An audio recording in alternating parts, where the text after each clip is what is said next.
So we're going to be talking about inducing hypnagogic imagery for dream state exploration, and I had a couple of little points I wanted to mention to make sure I cover everything, if there's anyone who has never induced this state before or hasn't really heard too much about it. So the liminal state, that's kind of what you'll hear it called. You may hear it be referred to as the hypnagogic state, the liminal state, and I'll kind of talk to you about why there are slightly different names for it. So really what liminal means is in between. It's the state in between sleep and wakefulness. So we enter this state anytime we're falling asleep and anytime we're coming out of sleep. So it's a state of consciousness that surrounds our sleep. So before you fully wake up, you'll come out of this state, and before you fully fall asleep, you'll go into this state.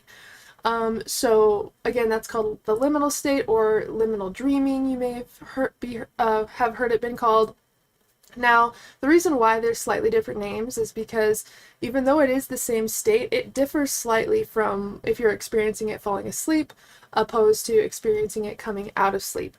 When you are going into the liminal state before bed, or like before you fall asleep, that is known as the hypnagogic state, or you will experience hypnagogic imagery.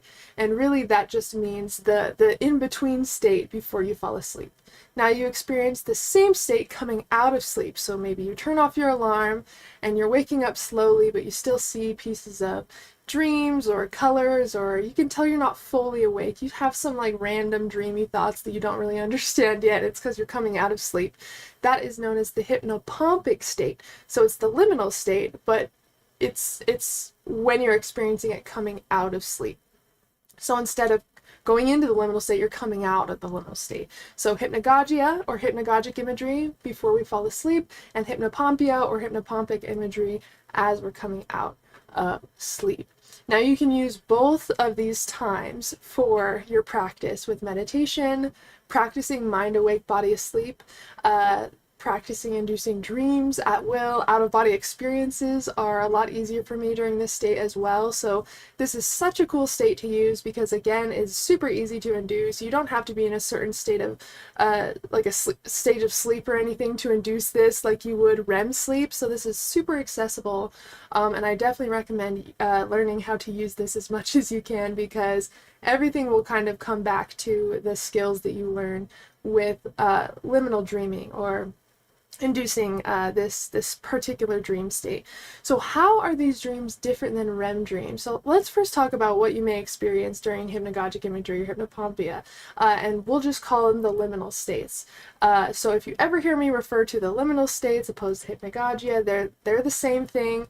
It just depends what time you're experiencing this. So it's hypnagogia, again, if you're falling asleep, hypnopompia if you're coming out of sleep. So what you're going to experience during this state will differ from person to person, and this is a state that you can deepen and learn to maintain for long periods, even hours into sleep. And really what this comes down to is being able to maintain a little alertness, so not completely falling asleep, but also allowing your body to get more and more relaxed. So that's where the trick comes in, is being able to stay aware and alert, even just a little bit, while allowing your relaxation to deepen and deepen. So that takes a little bit of work, because really when it comes to falling asleep, and even when we meditate sometimes, there will be times where you probably fall asleep and don't realize it. Right? You think you're meditating, you fall asleep, you just go to lay on your back to meditate, and then you wake up at the end of the meditation. We're so used to our mind falling asleep before our body that we don't usually recognize when our body falls asleep, right? Because our mind is usually out before our body even falls asleep. So really what liminal dreaming is teaching you to do is just to reverse those roles, to allow your mind to stay consciously aware enough to the point it can notice the stages that the body is going through as it gets closer to falling asleep. And those kind of will sync up with some symptoms you'll experience before sleep paralysis, or the vibrational state, for example. So they kind of go hand in hand. You'll go from this state to the vibrational state or sleep paralysis. That's how it works for me. Like I'll wake up during REM even, or just in the middle of the night, and if I want to try to induce an experience, whether it's a lucid dream or an out-of-body experience, this is the state I'm usually trying to get to. I'm trying to trick my body almost into thinking I'm falling asleep, but keeping a slight awareness in my mind so that I can see what point of relaxation my body is in. And this also helps me know when to try to induce an experience, a liminal dream or an out-of-body experience. So let's start from the moment you lay down. It's going to be in the middle of the, let's just say you're doing this in the middle of the day, right? You go to lay down. Hello, Mike, how is it going? Good to see you here. Hello, Greg, no worries. So you're just going to lay down to have an experience during the day just to practice being in the liminal state. What I recommend doing, you can do it sitting up as well. I found that it's easiest for me to practice lying down because I can really practice letting go and like relaxing as much as I can, but it also gives me the extra challenge of actually trying to stay awake.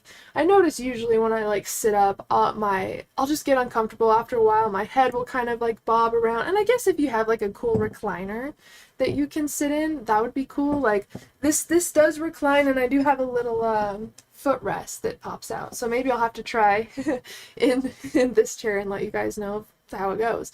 But I definitely recommend at least like leaning back or laying down, having something on, whether it's music, a podcast is fine, anything really for the background, because it won't really be.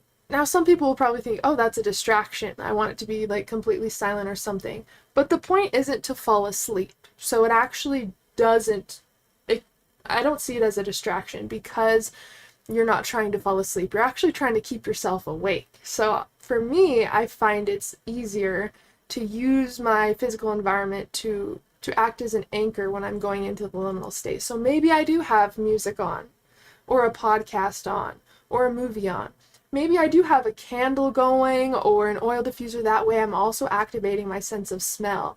How can you kind of work with other senses, like wearing something really, really comfortable or fluffy, or playing with the temperature? Maybe you feel more relaxed when the air is cooler, you know, so maybe turn on the AC. Really what you're doing is using your physical environment to comfort your physical body and also allow it to give you something to focus on. Because again, if you don't have anything to focus on, you do have a higher chance of falling asleep. This allows you to think about things that are happening in your environment. What can you hear? What can you smell? What can you feel? Can you taste anything? Like, you're just gonna go through some of your senses, and this kind of helps not only relax me and focus my mind, but also makes it so I don't immediately zone out and fall asleep. I fall asleep everywhere. I'm not sure that comfort was ever a problem for me. Literally, I've fallen asleep standing and multiple times on stairs. Sorry, I have like puppy hair on my nose or something. I was playing with my dog before this, and now my nose is so itchy. Eric, I'm kind of the same way, and I think that it stemmed from, like, when I was younger. I don't know if you ever had to do this as like a punishment or something, but like my parents would make me like stand up straight facing like a corner for like an hour or something. I don't even know. And I would train myself to fall asleep standing up when I was little so that time would just go by really fast. And now I think I can just do it anywhere. I especially like falling asleep on the floor. I can't tell you how many times I've like put out a yoga mat to do yoga, and then I'll be in like a laying pose doing something, and I'll fall asleep. So yeah, I'm definitely the same way. How often do you lucid dream? It really depends on my practice at the time. If I'm writing my dreams down every single morning in my dream journal, I'd say on a good week, maybe like 3-ish times getting lucid, and maybe a couple like sleep paralysis experiences. Then there's weeks where I don't lucid dream at all. So I think I sleep on the floor. It's comfortable. I don't know. I'm definitely the same. Eric. But yeah, as far as my frequency of lucid dreaming, it definitely depends. But there's also been months where I've lucid dreamed almost every day. But those are the months where I'm like just getting back into my lucid dream practice or something. I'm like beginning from the the very basics, I am getting super excited about reality checks, doing them obsessively, you know, and dream planning before I go to bed and writing. Like, if I'm like in my obsessed phase of dreaming, which I definitely dip in and out of that, then I'm lucid dreaming a lot more than usual. But if, like, how much effort we put in and how much energy we give our dreams definitely reflects in the experiences we get. So it really depends on me, which I like, having a practice that kind of depends on what I'm willing to put into it.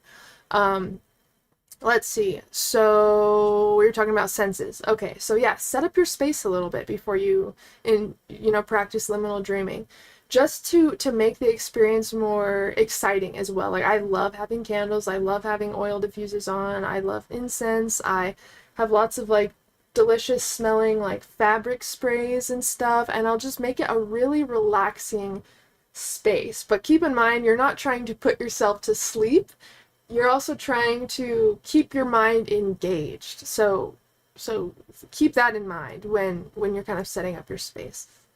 All right, so you lay down. Now you lay down, I like to take a few deep breaths and just like really let them out, and this allows me to release any pent-up energy. It allows me to refocus my mind. It allows me it feels so good to take a few sets of like really nice, deep, nourishing breaths, and that's something I do basically every night to fall asleep, to meditate before anything, because we hold on to so much energy and so much tension that we don't realize it until we're trying to fall asleep. And so also maybe stretch beforehand, you know, because if you notice that when you're meditating, your brain will start being like, oh, well, my neck's kind of uncomfortable, or maybe we should turn this way because of the, like, we all know how our minds are before we enter these states, so keep that in mind before you lay down. Like, what is my mind going to try to present me with that could potentially be an issue? And try taking care of it beforehand. Because there's nothing more frustrating than like almost being to this like the stage of sleep paralysis or the vibrations, and now it's like there's something that's preventing you from getting completely comfortable. So just try to think ahead before you, even if this is like for a lucid dreaming technique or anything, just try to think about it beforehand to prevent your brain from interrupting whatever you're trying to do. So after I lay down, I close my eyes, I take a couple of deep breaths. I really just focus on now the outer environment, and the more relaxed you get, the more dreamy images you're going to see in the liminal state. But it really comes down to how much you can relax. So don't try to force any images to show up. Don't try to clear your mind. You're just existing. You're really just existing and seeing what the mind presents you with. The really interesting thing about liminal dreaming opposed to just REM dreams is liminal dreaming, you're still awake, obviously, you're just relaxing, closing your eyes, laying down. And so a lot of the stuff you see is going to be random. It's not going to have a theme or a story like most REM dreams do. It's things that you've heard throughout your day. Maybe if you're listening to a podcast or something, you'll start to like see images or things that kind of tie into what you're hearing. And it's very piecey. There's just random bits and pieces of information that will show up in your liminal dreams. And that's kind of how they're different from REM dreams. Is number one, they don't happen in REM. You can induce liminal dreams when you're awake. And also they don't have really a theme or a story. And a lot of time you're not involved. You know, in REM dreams, you are kind of the protagonist, or you have an important role in the dream in some way. And people also can recognize you, right? In liminal dreams, you're kind of like witnessing different pieces of dreams and stuff, and it's not like the dream characters really perceive you, because it's not one solid story that you're watching. It's almost like seeing memories that are actually being played out in video just kind of pass by. It's like that. It's just like clouds passing by that are just playing a specific scene or image that you just get a chance to like observe for a second. And it's just tons of just random type of things that may have something to do with each other, and a lot of the times won't have anything to do with each other. And so that's also kind of another difference. with liminal dreaming, it's not just going to be like visual stuff that you see, and what I mean by that, it won't just be like dream scenes and stuff. It could just be like shapes or colors, or it could be like random thoughts or ideas, or random pieces of like knowing that just come in. It's very interesting. Now, this state can not only be used for inducing dream states, meditation, practicing mind awake, body asleep, using this for lucid dreams or out-of-body experiences, but people also use this state for creative ideas, because a lot of what you see is kind of random and unexpected. It can be a great place to connect with your creativity. And so one idea that you might want to do sometime, just to test it out, and because you're awake, you'll be able to do this, unlike a regular like REM dream, for example, I would recommend having like a voice recorder on, or like a talk to text on or something. And while you're relaxing in this state, just record the things that you're seeing. It could be the most random things. It could be a random idea. It could be an object that randomly comes to mind. It could be a quick dream scene that you see somewhere. Like, you just want to say exactly what you're experiencing, exactly what's coming up, and then whether you do, I recommend just like, talk to text or something, or just playing like a long audio message or something, whatever you want to do to track what you're seeing while your eyes are closed. But after, you can go and just look through all of what you experienced. And again, I don't recommend necessarily decoding it, because I don't think it will be like an actual like REM dream that you can decode symbolism out of. Maybe, definitely try it out. But I think it will give you a lot of ideas of kind of what's going on in your mind without you interfering with it, or without you trying to control it.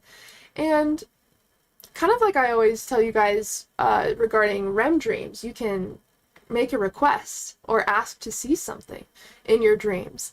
I'm sure that would also work within liminal dreams as well, so it could also be something to use for your intuition, or just answering specific messages that you want answered.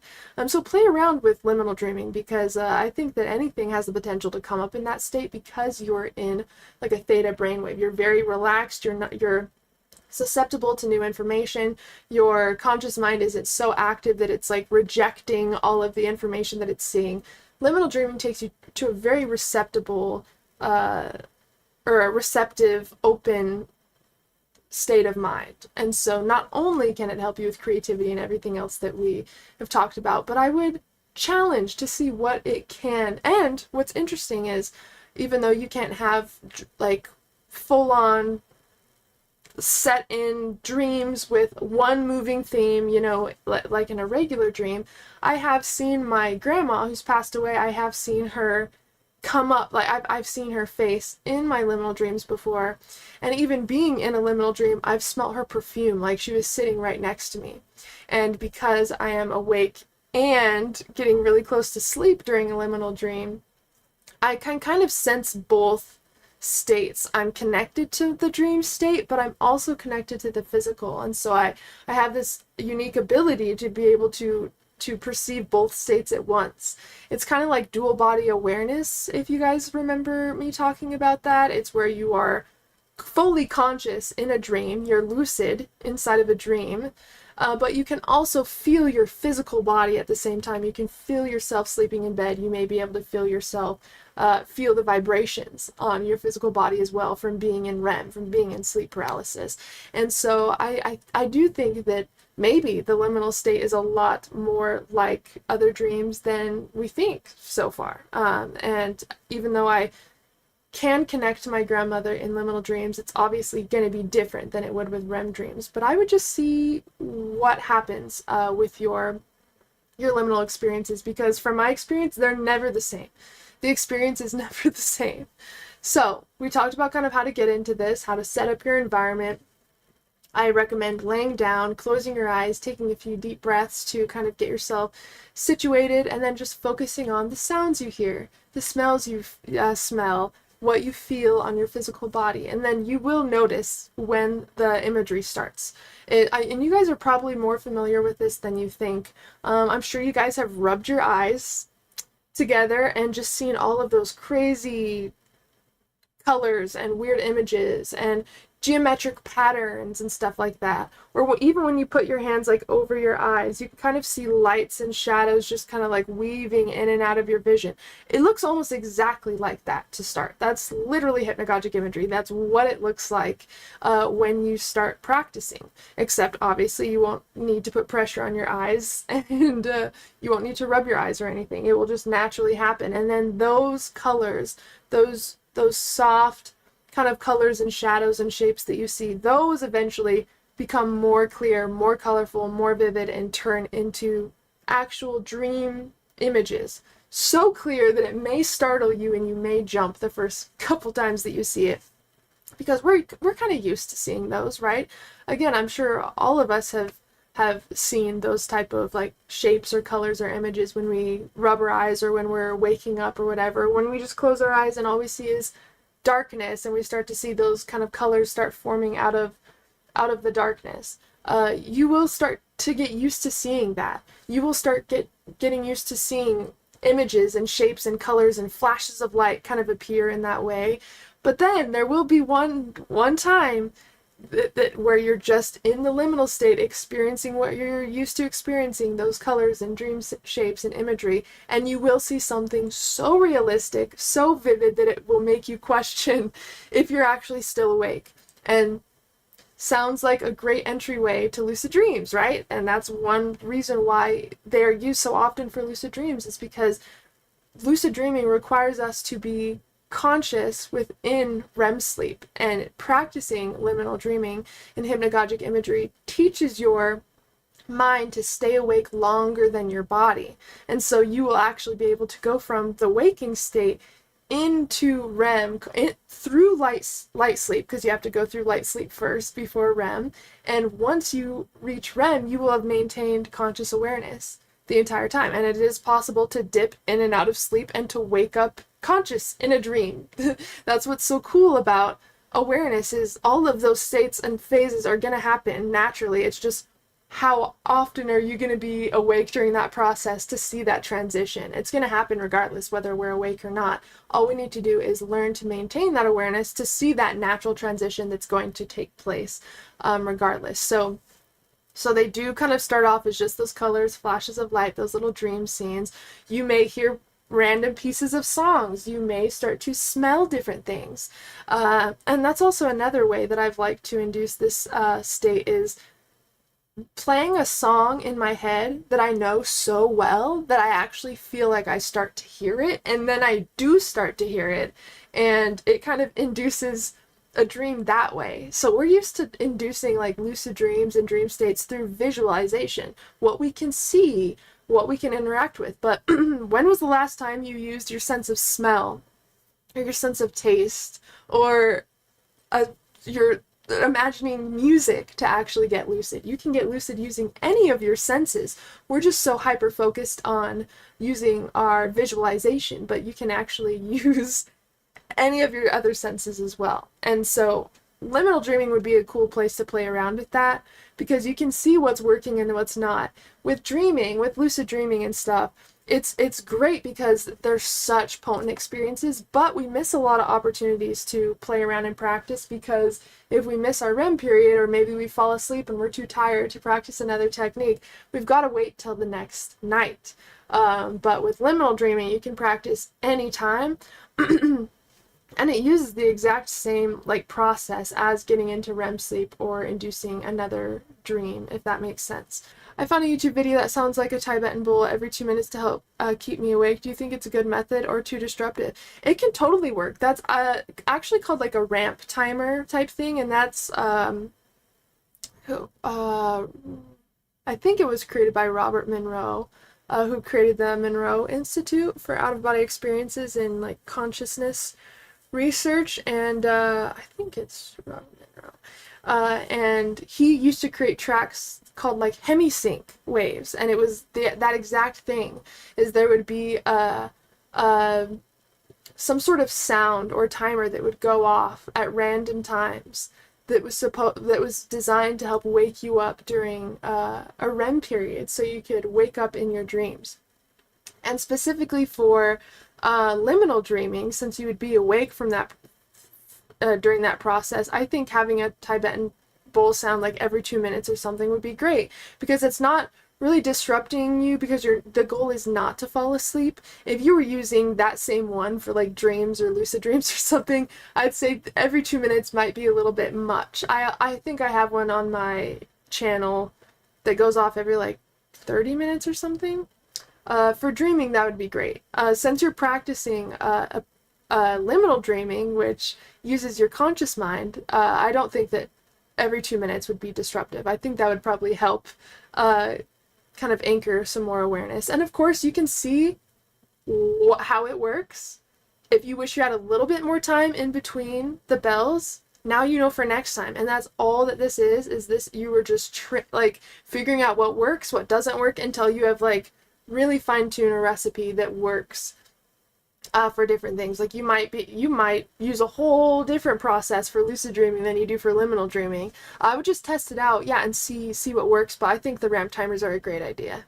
I'm able to see full-blown hypnagogic scenes, but the minute I become aware of them, they disappear. What can I do?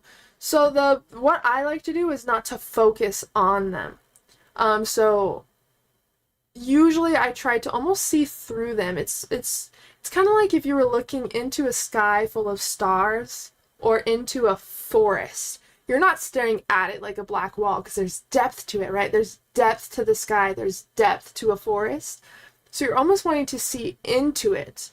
And this will kind of help allow the images and colors to kind of float around and not be so, like, once you start focusing on them, they melt away. That's what I've noticed. As soon as I start staring at them, they kind of float or melt away. And so I've kind of I've been working on training my mind to see through the images, see through the colors and the shapes. Again, like imagining that you're looking at a sky full of stars or like into the forest or something.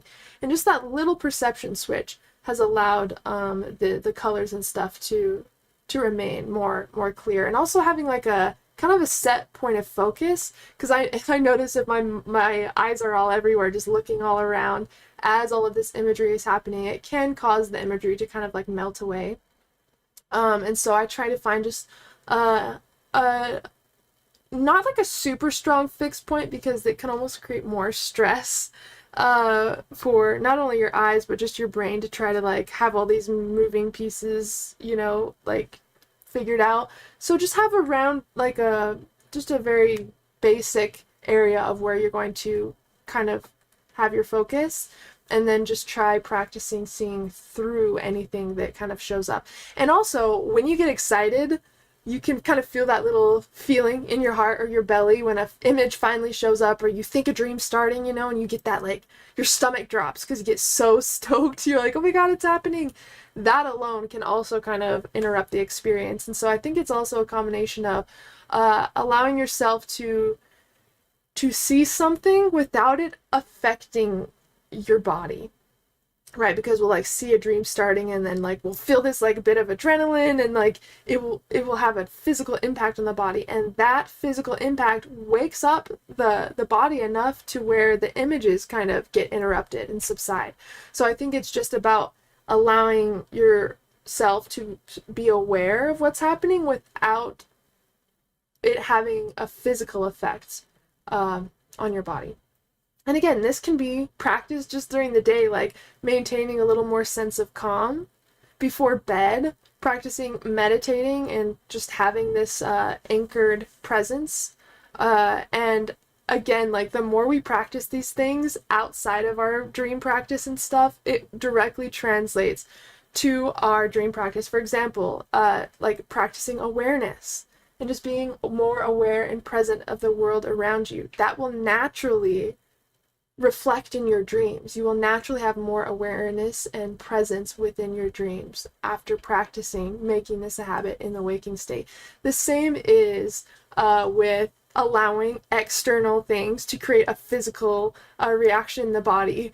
And even though that's totally normal for us to do, right? If you can get in the habit, even to just like random situations in waking life, or whether it's stress or whether it's excitement, whatever it is, just allowing yourself to see what's happening, but also to maintain a level of stillness inside. I think that will directly translate to the images kind of getting disrupted in the hypnagogic imagery, but also being able to stay calm when you realize you're dreaming, because that's where most people kind of get super excited and there's an interruption, right?